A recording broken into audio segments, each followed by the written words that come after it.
तो hello guys, आज की वीडियो में मैं कुछ ऐसे 7 टिप्स बताने वाला हूँ जो कि आपका सैमसंग का फ़ोन का बैटरी ड्रेन का इश्यू सॉल्व कर देगा। तो ये वीडियो आप पूरा देखो और फॉलो करो, और फॉलो करने के बाद अगर आपका बैटरी ड्रेनिंग सॉल्व होता है तो इस वीडियो को लाइक करो, शेयर करो एंड सब्सक्राइब करना मत भूलिएगा। तो चलिए शुरू करते हैं। पहला जो सेटिंग्स आपको टर्न ऑफ करना होगा, उसके लिए आपको नोटिफिकेशन बार इस तरह नीचे लाना है। उसके बाद यहाँ पर मैं स्लाइड करता हूँ तो यहाँ पर ये जो क्विक शेयर है, अगर आपने इसे टर्न ऑन करके रखा है तो यहाँ पर आपके आसपास में जो भी सैमसंग डिवाइसेस है वो सर्च करते रहेगा। इसलिए आपको क्या करना होगा, यहाँ पर आपको प्रेस करके यहाँ पर नो वन करना है। तो जब भी आपको कुछ शेयर करना है आपके सैमसंग फ़ोन से दूसरे कोई भी सैमसंग फ़ोन में, तो आप उसे तब टर्न ऑन कर सकते हो। वैसे ही यहाँ पर नियर बाय शेयर, अगर आप दूसरे कोई भी एंड्रॉयड फ़ोन में मूवीज़ या पिक्चर्स या वीडियोज़ कुछ भेजना चाहते हो तो यहाँ पर ये वाला हर वक्त टर्न ऑन रहता है। तो यहाँ पर क्या होता है कि आसपास का एंड्रॉयड फ़ोन को ये सर्च करते रहता है, तो इसे आपको टर्न ऑफ करके रखना है। वैसे यहाँ पर लोकेशन सर्विसेज और ब्लूटूथ अगर आप यूज़ नहीं कर रहे हो तो आप इसे भी टर्न ऑफ करके रख सकते हो। इससे क्या होता है कि आपका बैटरी उतना ज़्यादा ड्रेन नहीं होगा। दूसरा जो सेटिंग्स आपको बदलना होगा आपके सैमसंग फ़ोन में, यहाँ पर आपने बहुत सारा एप्लीकेशन इंस्टॉल करके रखा होगा। तो जो एप्लीकेशन आपने बहुत दिन से यूज़ नहीं किया है, तो आपको जो इम्पोर्टेंट एप्लीकेशन नहीं है उसे आप अनइंस्टॉल करके रख सकते हो। वहीं पर अगर आप अमेज़ॉन, फ्लिपकार्ट वैसे बहुत सारे एप्लीकेशन तो होंगे, तो वहाँ पर आप क्या कब यूज़ करते हो, कभी कुछ शॉपिंग करना है, नहीं तो यहाँ पर आपको कुछ बिल्स पे करना है, तभी आप फ्लिपकार्ट और अमेज़ॉन यूज़ करते हो। तो यहाँ पर क्या होता है कि ये जो एप्लीकेशन है ये बैकग्राउंड में चलता है, तो बैटरी भी बहुत ज़्यादा कंज्यूम करता है। तो आपको क्या करना होगा, सिंपली यहाँ पर आपको सेटिंग्स में जाना है, आपको इसमें बैटरी एंड डिवाइस केयर में जाना है। उसके बाद यहाँ पर बैटरी में जाना है। बैटरी में जाने के बाद बैकग्राउंड यूसेज लिमिट्स पर जाना है। उसके बाद जो डीप स्लीपिंग ऐप्स है यहाँ पर आप ऐड कर सकते हो। जो एप्लीकेशन आप हर वक्त यूज़ नहीं करते हो वो वाला एप्लीकेशन को आप यहाँ पर डाल सकते हो। उसके लिए आपको यहाँ पर प्लस पर दबाना है। तो यहाँ पर मैं अमेज़ॉन और यहाँ पर मैं फ्लिपकार्ट, वैसे बहुत सारे एप्लीकेशंस हो गए, तो वैसे वाला एप्लीकेशंस को आप यहाँ पर डीप स्लीप मोड में लगा सकते हो। उसके बाद यहाँ पर ऐड प्रेस करना है। तो यहाँ पर क्या होगा कि ये जो एप्लीकेशन है जब आप ओपन करोगे तभी ही वर्क करेगा। एप्लीकेशन बैकग्राउंड में नहीं चलेगा तो आपका बैटरी भी ज़्यादा कंज्यूम नहीं होगा। तो यहाँ पर जो अनवांटेड एप्लीकेशन, अनवांटेड नहीं बोल रहा हूँ, कभी कभार आप यूज़ करते हो वो एप्लीकेशंस को आप यहाँ पर डीप स्लीप ऐप्स में डाल सकते हो, तो ये बैकग्राउंड में वर्क नहीं करेगा। अब दूसरा जो सेटिंग्स मैं बताने वाला हूँ, यहाँ पर आपको क्या करना होगा, अगर आप 120 हर्ट्ज़ रिफ्रेश रेट में अगर आप यूज़ करते हो आपके फ़ोन को, तो यहाँ पर क्या होगा कि ऑब्वियसली यहाँ पर आपको बहुत अच्छा स्मूथनेस मिलेगा स्क्रीन में। जब भी आप स्क्रॉल करते हो तो आपको बहुत अच्छा स्मूथ एक्सपीरियंस मिलेगा। लेकिन यहाँ पर एक ड्रॉबैक भी है, यहाँ पर बहुत ज़्यादा बैटरी भी कंज्यूम होगा। तो यहाँ पर आपको स्मूथनेस ज़्यादा इंपॉर्टेंट है या बैटरी लाइफ ज़्यादा इंपॉर्टेंट है, आप वो कंसिडर करो।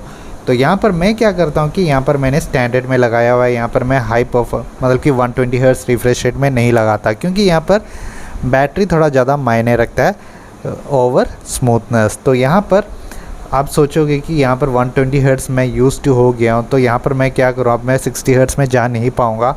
तो यहाँ पर मैं आपको बताना चाहता हूँ, यहाँ पर आप 60 हर्ट्ज़ रिफ्रेश रेट में लगा के 2 दिन यूज़ करो। उस दिन बाद आपको कोई भी प्रॉब्लम नहीं आने वाला। अगर आप 60 हर्ट्ज़ में यूज़ करते हो तो आप यूज़ टू हो जाओगे। तो कुछ इस तरह है। तो यहाँ पर हम पहले भी फ़ोन 60 हर्ट्ज़ रिफ्रेश रेट में ही चलाते थे, तब हमें कोई भी प्रॉब्लम नहीं था। अभी 120 हर्ट्ज़ 144 हर्ट्ज़ आने की वजह से ये रिफ्रेश रेट एक इम्पॉर्टेंट फ़ीचर जैसा लग रहा है। मुझे उतना ज़्यादा इम्पॉर्टेंट नहीं लग रहा, मैं अपना खुद का बात बोल रहा हूँ, क्योंकि यहाँ पर मुझे बैटरी लाइफ ज़्यादा इम्पॉर्टेंट है ओवर स्मूथनेस। तो ये आपका पसंद है। तो यहाँ पर अगर आप हाइयर रिफ्रेश रेट ऑफ करके रखते हो तो यहाँ पर ऑब्वियसली आपको अच्छा बैटरी लाइफ देखने को मिलेगा। अब दूसरा जो टिप मैं बताने वाला हूँ, यहाँ पर आपने बहुत सारा एप्लीकेशन इंस्टॉल करके रखा होगा और सभी का नोटिफिकेशन आपको उतना ज़्यादा इंपॉर्टेंट नहीं होगा। फॉर एग्जांपल यहाँ पर व्हाट्सएप का नोटिफिकेशन आपको शायद इंपॉर्टेंट होगा, इंस्टाग्राम का इंपॉर्टेंट होगा, और यहाँ पर अमेज़ॉन, फ्लिपकार्ट का नोटिफिकेशन आपको उतना ज़्यादा इंपॉर्टेंट नहीं होगा। तो ये नोटिफिकेशन जो आता है आप उसे ऑफ़ करके रखो। जिसका नोटिफिकेशन आपको इम्पोर्टेंट नहीं है उसका नोटिफिकेशन आप टर्न ऑफ करके रखो। उसके लिए आपको क्या करना होगा, यहाँ पर आपको सेटिंग्स में जाना है। सेटिंग्स में जाने के बाद यहाँ पर आपको नोटिफिकेशन का एक ऑप्शन मिलेगा, यहाँ पर आपको क्लिक करना है। उसके बाद यहाँ पर ऐप नोटिफिकेशन में जाना है, ऑल करके रखना है। शायद यहाँ पर most recent most frequent notification turn off, तो यहाँ पर आपको ऑल करना है। तो यहाँ पर मैंने अमेज़ॉन का ऑफ़ करके रखा है, क्रोम को ऑफ़ करके रखा है। गैलेक्सी थीम्स का मुझे नोटिफिकेशन उतना इम्पोर्टेंट नहीं है, गैलरी का इम्पोर्टेंट नहीं है, तो यहाँ पर मुझे गूगल का इम्पोर्टेंट नहीं है, जीमेल का मुझे इम्पोर्टेंट है। और यहाँ पर जो एप्लीकेशन का नोटिफिकेशन आपको इम्पोर्टेंट नहीं है उसका आप टर्न ऑफ करके रखो, क्योंकि यहाँ पर जो भी एप्लीकेशन मतलब कि सारे एप्लीकेशन से अगर आपको नोटिफिकेशन आना शुरू हो गया तो यहाँ पर आपका स्क्रीन भी टर्न ऑन हो जाएगा। तो इससे क्या होता है कि इससे भी बैटरी ड्रेनिंग होगा। और यहाँ पर अगर आपने वाइब्रेशन रखा हुआ है तो यहाँ पर वाइब्रेट भी मरेगा, और यहाँ पर साउंड भी आपने रखा हुआ है तो नोटिफिकेशन साउंड भी आएगा। तो इससे सब क्या होता है कि माइनर बैटरी डिस्चार्ज होगा ही होगा। तो यहाँ पर आप इसे सब अवॉइड कर सकते हो। तो यहाँ पर जिसका नोटिफिकेशन आपको इम्पोर्टेंट नहीं है उसका सब आप टर्न ऑफ करके रख सकते हो। दूसरा जो सेटिंग्स मैं बताने वाला हूँ, यहाँ पर आपको हमेशा डिस्प्ले में जाके डार्क मोड आपको टर्न ऑन करके रखना है, क्योंकि यहाँ पर आपके पास सैमसंग का फ़ोन है तो ऑब्वियसली आपका फ़ोन में एमोलेड डिस्प्ले होगा। तो यहाँ पर क्या होगा कि एमोलेड डिस्प्ले में ये डार्क मोड कैसा वर्क करता है मैं बताता हूँ। यहाँ पर अगर आप डार्क मोड रखती हो तो यहाँ पर जो डार्क एरियास है वहाँ पर पिक्सेल्स वर्क नहीं कर रहे हैं। तो यहाँ पर क्या होगा कि आपका बैटरी उतना ज़्यादा ड्रेन नहीं होगा। जो सेटिंग्स मैं बताने वाला हूँ उसके लिए आपको क्या करना होगा, साउंड एंड वाइब्रेशन में जाना है। साउंड एंड वाइब्रेशन में जाने के बाद यहाँ पर आपको नीचे आना है। नीचे आने के बाद यहाँ पर सिस्टम वाइब्रेशन पर जाना है। सिस्टम वाइब्रेशन में जाने के बाद वाइब्रेशन का इंटेंसिटी आप कम करके रख सकते हो, नहीं तो आप ऑफ भी करके रख सकते हो, वो आपका कन्वीनियंस जैसा है। तो यहाँ पर मैं लो में रखता हूँ, मैं बहुत ही लो में रखता हूँ। ओके, यहाँ पर मैं लो में रखता हूँ। और यहाँ पर टच इंट्रैक्शंस, तो यहाँ पर इसे मैं ऑफ़ करके रख देता हूँ। टच इंट्रैक्शन को मैं ऑन करके रखता हूँ। सैमसंग कीबोर्ड को ऑफ़ करके रखता हूँ। Charging, navigation gestures, camera feedback, इसे सब मैं टर्न ऑफ करके रखता हूँ।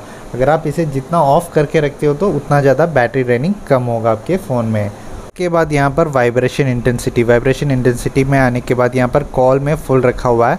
तो आप कॉल में जब आपको कॉल आएगा तब इसका वाइब्रेशन कितना चाहिए आप वो सेट कर सकते हो। मैं हर वक्त लो में करके रखता हूँ।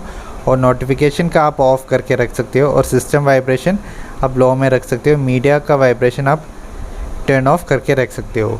तो इससे क्या होगा कि आपका बैटरी उतना ज़्यादा ड्रेन नहीं होगा। फाइनल जो टिप मैं बताने वाला हूँ ये बहुत ही इंपॉर्टेंट टिप है। तो यहाँ पर आप हो सके तो आपका फ़ोन को गर्म मत करो, मतलब कि जितना ठंडा रख सकते हो उतना ठंडा रखो, क्योंकि यहाँ पर जितना फ़ोन ज़्यादा गर्म होगा उतना ज़्यादा बैटरी ड्रेनिंग आपको देखने को मिलेगा।